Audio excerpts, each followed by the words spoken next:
You know the story. While reloading, bits of powder start appearing on the shell plate and on your workbench. Sometimes it might be a few granules, other times it can be a lot, such as can be seen in these close-ups. This is not just annoying. Over the years, who knows how much gunpowder is accumulating in the hidden crevices of your work or living area. We're going to look at the causes of powder leakage and some actions you could take to reduce and possibly eliminate the leakage. I reload using a Dillon 550B press, and I only reload straight wall metallic cartridges, specifically handgun cartridges. Therefore, the information in this video may or may not apply to your situation. First, it is not only powder granules we have to worry about. As powder travels from the manufacturer to our workbenches, the powder is jostled and powder dust is created. In this close-up, you can see both powder granules as well as powder dust. When you pour powder into your hopper, powder dust will also make its way into your hopper. And like powder granules, powder dust can find its way to the shell plate and workbench. The finer, smaller, and flatter the powder, the more likely it will leak. You could switch to a powder whose granules are larger, but I've experienced minor leakage even with extruded powder. And for me, changing my load recipe is a last resort. My reloading philosophy is change the equipment so you can make the load you want, not change the load to suit your equipment. Later in this video, we'll address the leakage you see in this close-up. If you have ever used a drum powder measure, such as the RCBS competition powder measure, you know how clean they leave your workspace. Then why can we get leakage with the Dillon powder measure? Simply put, the Dillon is a more complex piece of equipment and has more parts. My RCBS powder measure has the hopper, the body, the drum, the micrometer, the handle, the funnel, and mine came with powder baffle, and that's it. Now the powder baffle will definitely help with powder charge consistency, but a powder baffle neither contributes to or alleviates powder leakage. The Dillon powder measure for my 550B has the hopper, the powder measure body with a permanently attached drop tube, spacer bar, powder bar, the bell crank, the body collar, and inside the body collar is a plastic sleeve, the body collar clamp, the powder funnel, which goes inside the powder die. In this video, we will discuss where powder can leak from the Dillon powder measure and what we can do about it. Some vibration is necessary to help the powder settle in the hopper, powder measure, spacer bar, and the powder bar. But too much vibration can lead to powder leakage. Make sure your press is securely anchored to the bench and the workbench is securely anchored in order to reduce unnecessary vibration. My workbench's top is over 1 3/4 inches thick and is of solid wood. It is anchored on two sides to the house's wall studs.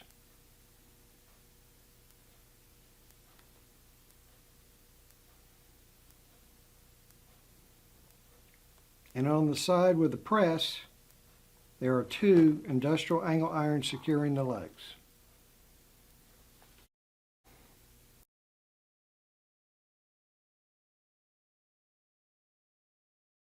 In the room behind my press is where the water and gas lines enter the house. I have grounded my press to these lines.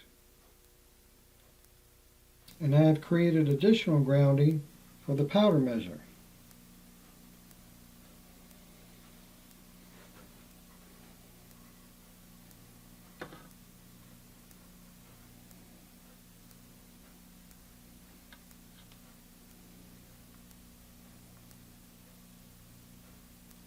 and to keep an anti-static dryer sheet wrapped around the hopper. Now we're going to discuss in detail where powder can leak during its travel from keg to cartridge and what we can do to fix it. When pouring powder into the hopper, use a funnel to make sure that all the granules make it into the hopper. You also want to keep the hopper's lid on as you're operating your press. As you work your press, you can see the powder bounce as seen in this clip.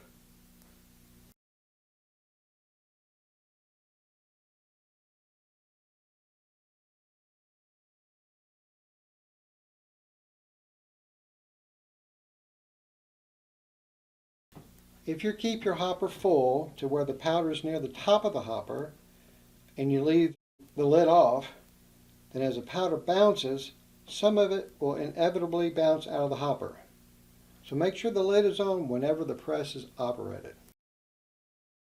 When checking charges, watch how you return the powder to the hopper after being weighed.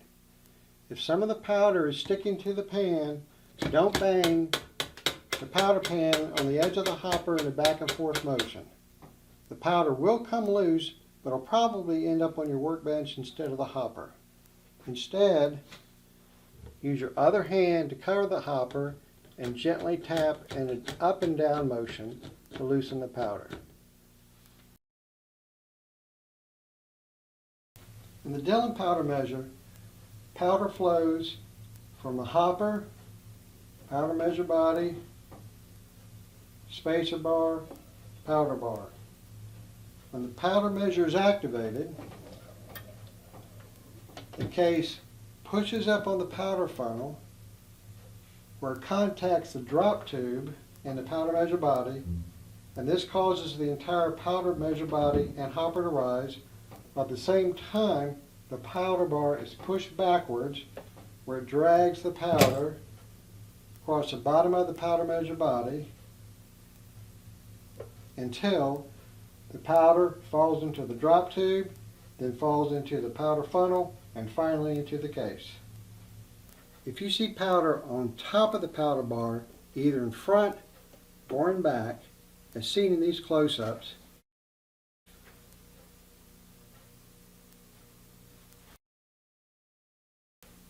then the fit between the powder bar and spacer bar is too loose. To resolve this issue, you'll want to contact Dillon, or they will send to you free of charge a thicker spacer bar. You will need to clean out your powder measure and replace the standard spacer bar with the thicker spacer bar. To help you keep track, the thicker spacer bar is black. If you see powder on top of the powder bar, either in front or in the back, and you are already using the thicker spacer bar as shown in this close-up, you will need to contact Dillon support. This happened to me once, and I had to get a new powder measure body because my old one had too large an opening where the spacer bar and powder bar go, and the thicker spacer bar was not thick enough to close the gap. If the replacement powder measure body does not fix the issue, you may have to purchase the Arredondo powder bar.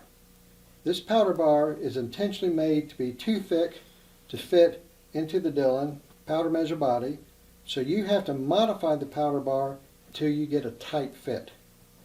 I have a separate video on installing the Arredondo powder bar. An important note, if you like to polish your powder measure body, only polish the funnel part. If you polish the area where the spacer bar and powder bar go, you run the risk of enlarging this area and thus causing powder leakage. Powder leaking from the underside of the powder bar is not likely, but if it is happening, it would also be due to a loose fit between the powder bar and the spacer bar, and you'll need to get the thicker spacer bar. If you were seeing powder on the shell plate, this could be caused by powder dropping late out of the powder funnel. There are two possible causes for this late drop. The first is you could be working your press too quickly. Once you lower the handle, if you immediately raise it, you could disengage the case from the powder funnel before the powder has finished falling. Remember, powder is very light, and we are totally dependent on gravity to make it fall the 6 inches from the powder bar to the case. To solve this, once the press handle is lowered, do the 1001, 1002 count before you raise the handle. The second reason, and the reason that caused the mess you see here, was powder was hung up in the powder bar but was loosened when the powder bar started to return to station.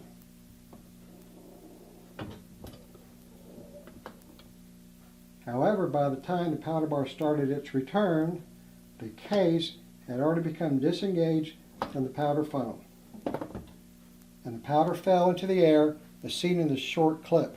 As you watch the short clip, pay attention to the opening at the bottom of the powder funnel.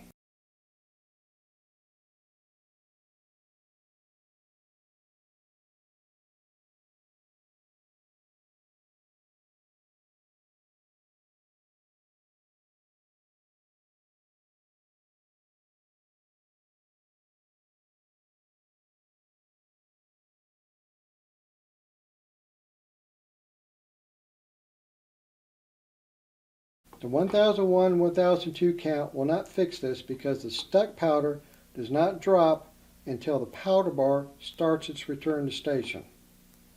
The solution is to get the powder bar to start its return as soon as the handle is raised. One way I've heard about but not tried is to hang a weight from the blue nut on the fail-safe rod. My preference is to use springs or rubber bands. The spring or rubber band loops around the base of the powder measure funnel and the powder bar post. How many springs or rubber bands do we need? Just enough to get the powder bar to start its return as soon as the handle is raised.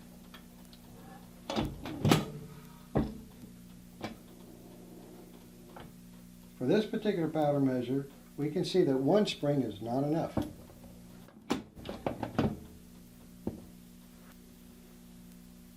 But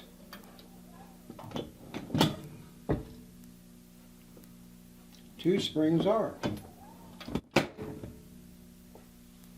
I find that a side benefit of the springs or rubber bands is that it causes the powder bar to return to station with a consistent speed and force. And as we know, consistency is a key ingredient in throwing uniform powder charges. My press's shell plate went from this to this with nothing more than simply using springs to start the powder bar to return to station as soon as I raise the press's handle. I got the springs from Dillon. They are called the powder bar return spring. Many years ago, these springs were actually how Dillon's powder measure returned the powder bar to station. Since then, they have evolved to use the dual lever bell crank, so the spring is actually a replacement part for the old style powder measure. You may have heard of another way that involves adjusting the blue nut on the fail-safe rod, but I find that it has to be adjusted so much that the shell plate won't be able to completely cycle. So I do not recommend this method. Here are some additional pointers. Before you start adding springs or rubber bands, make sure that the powder die is properly adjusted so that the bell crank pushes the powder bar as far back as it can, and that the blue nut on the fail-safe arm is adjusted so that the bell crank pulls the powder bar as far forward as it can.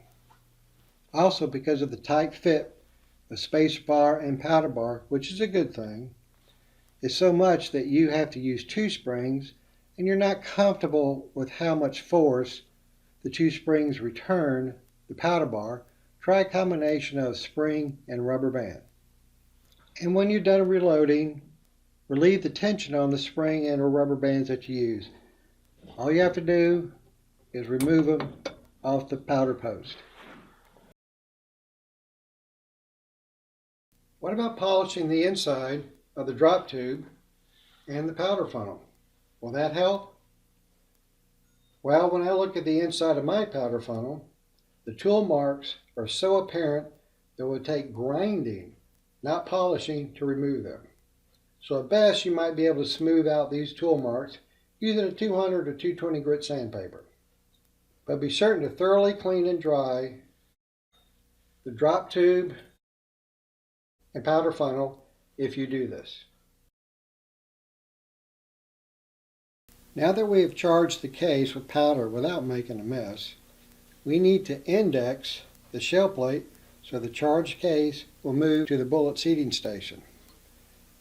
However, if you have a small or fairly full case, as the shell plate is indexed, when the case reacts to the shell plate locking in the station, it may cause some of the powder to bounce out. If that happens, you'll need to smooth the indexing. There are several ways to do this. If you have a fairly aggressive indexing, you can be less aggressive. Just use a nice, smooth motion to index the shell plate. If the shell plate is loose, you can tighten the shell plate bolt, but do not tighten it so much that it makes it hard to index the shell plate. You can try an aftermarket thrust bearing kit. These thrust bearing kits place roller bearings and two washers between the shell plate bolt and the index sprocket. If you do get a thrust bearing kit, make sure you follow the instructions that come with the kit. On my particular press, I am not able to use the complete thrust bearing kit because the bearing and two washers raise the shell plate bolt so high that the set screw cannot make contact with the bolt body. However, I would like to emphasize my issue was for my specific 550B. It does not mean that all 550Bs will have this issue. For my particular situation, I'm using the modified index sprocket and just one of the washers that came with the kit. I put gun grease, not oil, on the inside of the index sprocket and on the bottom of the shell plate bolt head. They installed the index sprocket on the shell plate, followed by the washer, followed by the shell plate bolt. This allows the washer to glide between two grease surfaces and helps smooth my indexing. You can also replace the factory index detent ball and spring with a third-party, non-metallic ball and weaker spring. You can generally find these online, including eBay. To replace the detent ball and spring, remove all cases from the shell plate. Lower the handle to raise the shell plate. And remove the set screw from the main shaft. Raise the handle to lower the shell plate. Remove the shell plate bolt, and then remove the index sprocket and the shell plate. Then replace the detent ball and spring and reinstall the shell plate, the index sprocket, and shell plate bolt. Lower the handle again and reinstall the set screw. If you won't be reloading for a while, you'll want to return the powder from the powder measure to the original container. If you don't, the powder can begin to cake inside the powder measure, and this will lead to very inconsistent powder charges. You may have heard the advice of using compressed air to keep your shell plate and workbench free of gunpowder. I do not advocate doing this unless you reload in your backyard where you can blow the gunpowder onto the ground. If you reload in an enclosed area, such as a tool shed, garage, basement, or workroom, I suggest you purchase a box of duster cloths and use them to clean up powder granules and powder dust, and then properly dispose of the cloth when done. Remember, it is not only powder granules that are making their way to your workbench, it is also powder dust. If you use compressed air on powder dust, The air currents, even in an enclosed room, can let the dust travel several feet, if not yards. And as stated earlier, over the years, as you reload, who knows how much gunpowder will accumulate in the hidden crevices of your work or living area.